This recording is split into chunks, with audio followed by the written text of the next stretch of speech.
Bismillahirrahmanirrahim. Assalamualaikum warahmatullahi wabarakatuh. Alhamdulillahirabbil alamin. Wassalatu wassalamu ala asyrofil anbiya'i wal mursalin wa ala alihi wa sahbihi ajmain. Amma ba'du.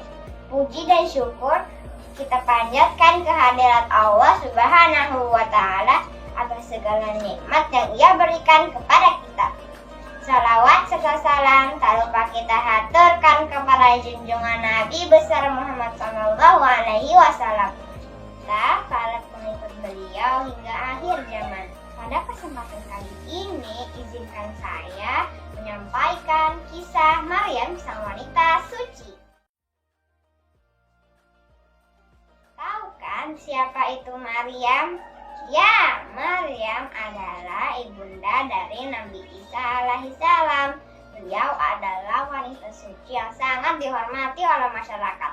Kegiatan seharinya adalah beribadah kepada Allah Subhanahu wa ta'ala, sehingga ia tidak sempat lagi bergaul dengan manusia lainnya.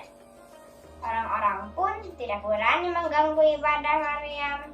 Bagi garis suci ini disediakan ruangan khusus di dekat mihrab Baitul Maqdis untuk ia beribadah. Suatu ketika saat ia sedang khusyuk beribadah, tiba-tiba ia didatangi oleh seorang pemuda misterius. Garis suci itu belum pernah bergaul akrab dengan lawan jenis. Wajar bila dia merasa gugup serta cemas melihat kedatangan pemuda misterius itu. Maryam pun bersikap tegas. Aku berlindung kepada Tuhan yang Maha Penyayang. Jika kamu bertakwa, pergilah dan jangan menyentuhku. Namun peringatannya tidak membuat tamu misterius itu menjauh. Ia malah tersenyum lalu berkata, "Tenangkanlah dirimu, wahai gadis suci. Ini aku, Jibril, utusan Allah yang sedang menyamar. Kedatanganku hanya ingin menyampaikan kabar gembira bahwa kamu akan mengandung seorang putra." Maryam pun berkata, "Bagaimana mungkin aku bisa hamil? Lagi pula aku bukanlah wanita pezina. Dan tak seorang laki pun pernah menyentuhku." Jibril pun menjelaskan, hal ini mudah bagi Allah. Allah ingin menunjukkan tanda kebesarannya, maka terimalah dengan ketenangan hati. Alangkah beratnya amanah dari Allah ini, tetapi Maryam menerimanya dengan hati yang ikhlas. Sesuai yang sudah disampaikan Jibril, Maryam pun hamil. Peristiwa ini membuat masyarakat gempar karena Maryam hamil tanpa mempunyai seorang suami. Orang-orang pun menghinanya dan mengejek Maryam. "Pastilah dia telah melakukan perbuatan zina," tuduh masyarakat. "Demi Allah, aku tidak melakukan perbuatan terkutuk itu. Kehamilanku ini merupakan amanah dari Allah," jelas Maryam. Hinaan demi hinaan membuat Maryam mengasingkan diri dan pergi menjauh dari kampungnya. Dalam kehamilan besar, Maryam pun pergi meninggalkan kampungnya. Sebagaimana dalam firman Allah dalam Quran surah Maryam ayat 22 yang artinya, "Maka Maryam mengandungnya, lalu ia menyisihkan diri dari kandungannya itu ke tempat yang jauh." Perut Maryam semakin besar hingga ia merasa kewalahan dan hampir putus asa.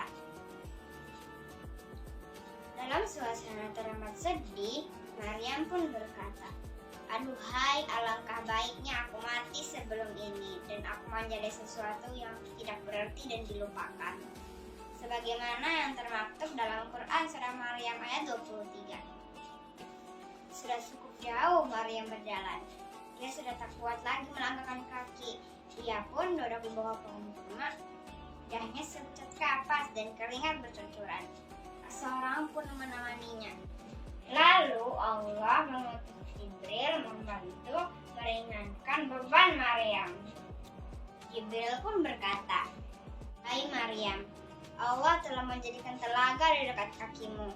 Minumlah airnya untuk kesegaranmu, goyanglah pohon kurma, buahnya baik untuk kesehatanmu. Dan sekarang janganlah bersedih.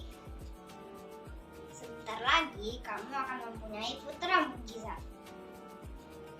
Untuk Jibril pun dilaksanakan Maryam dengan baik.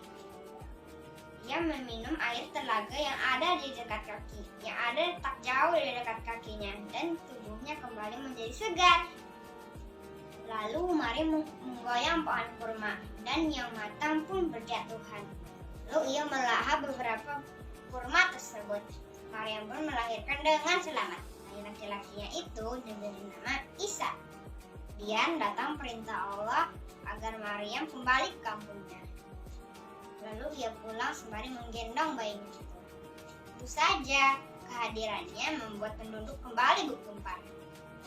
Orang-orang pun mengelilinginya. "Kenapa kamu kembali ke kampung ini lagi, wahai Maryam? Apakah kamu ingin memamerkan hasil perzinaanmu itu? Celakalah dirimu yang tega berbuat kotor. Pergi dari sini. Kami tidak menyukaimu."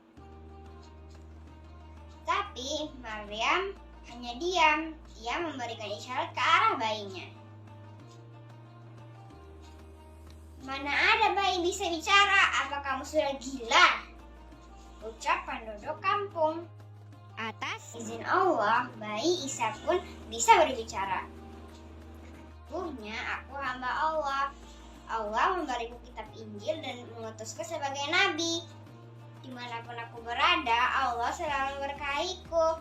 Aku mengajak sholat, berzakat, serta berbakti kepada ibu. Aku bukanlah orang sombong dan bukan pula orang celaka." Allah menceritakan kejadian ini dalam surah Ali Imran ayat 46, yang artinya dia, Isa, berbicara dengan manusia saat dalam buayan bayi. Ketika ia sudah dewasa, ia adalah salah satu orang yang soleh. Tanah hiruptiku kembali menjadi tenang karena bayi mungil kembali berbicara. Isa menutup penjelasannya dengan doa.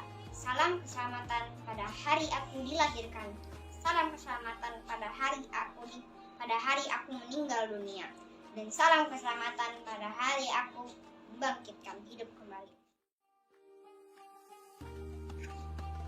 Dan demikian kisah yang dapat saya sampaikan. Semoga kita bisa mempertebal keimanan kita kepada Allah Subhanahu wa Ta'ala. Yakin segala sesuatu terjadi atas izin Allah. Wabillahi taufik wal hidayah.